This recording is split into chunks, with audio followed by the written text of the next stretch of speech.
What happened in the 2009 movie Jennifer's Body, where a girl was murdered by Satanic killing, seems a little far-fetched. Now, would you believe me that there's actually a real case behind it? Tragically, there is. Satan is our only hope. This is Elyse Pahler's blood-chilling case. Tragic and outrageous from beginning to end. Elyse was born in California on April 24, 1980, to Lisanne and David Pahler. When she was 15, her family moved to Arroyo Grande. Elyse was a creative, friendly, and outgoing girl who aspired to become an actress. But Elyse also spiraled down a path of alcohol and narcotics.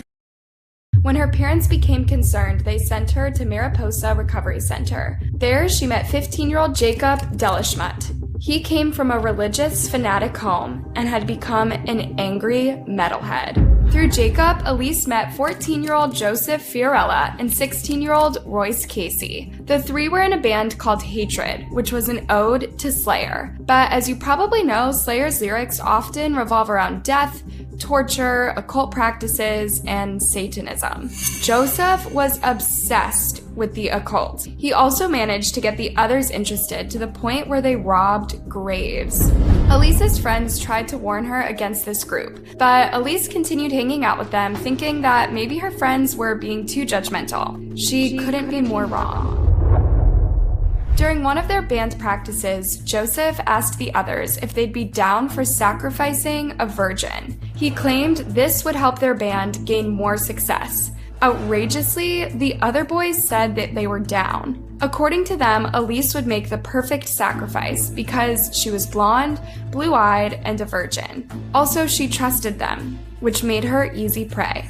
One day, Elyse was walking home from school when she saw the boys waving her to join them. When she came closer, one of the boys pushed her down a ravine. Joseph took out a knife and gave it to another boy, but he couldn't do it. Just then, Elise's mom turned up and scared the boys off. The incident haunted Elyse for a while. Her parents wanted to call the police, but Elyse asked them not to. She believed it was all just a sick joke. On July 22, 1995, Elyse was at home watching TV with her family when she received a call from Jacob inviting her to come hang out with them. Elyse had mixed feelings about it, but Jacob reminded her of the great weed they had. Elyse thus snuck out to the eucalyptus grove behind her house and sat down to smoke with the boys. Right then, Jacob snuck up behind her with a belt. Royce held her down as Joseph took out his knife and plunged it into her neck. The boys stabbed her 12 times, while Elyse was crying and calling out for her mom. To finish the job quicker, the boys stomped on her neck. And if you think they were done, you'll be sadly mistaken. After Elyse passed on, these disgusting monsters took turns violating her lifeless body. And not once, but several times in a span of 80 months. Elise's parents reported her missing in the early hours of July 23rd, but the officers simply deemed it a teenage runaway case. Meanwhile, Jacob and Joseph kept bragging to their friends that they had killed Elyse and that they would occasionally sleep with her corpse. Lying sickos, everyone figured, and no one took them seriously.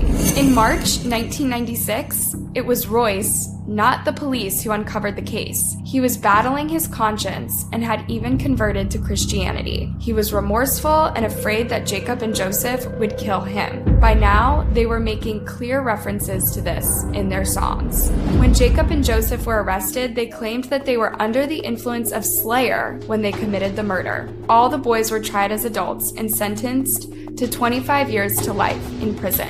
Elise's parents sued Slayer. Yes, Slayer, for having lyrics that incite violence and murder. But the judge said, "There's not a legal position that could be taken that would make Slayer responsible for the girl's death. Where do you draw the line? You might as well start looking through the library at every book on the shelf."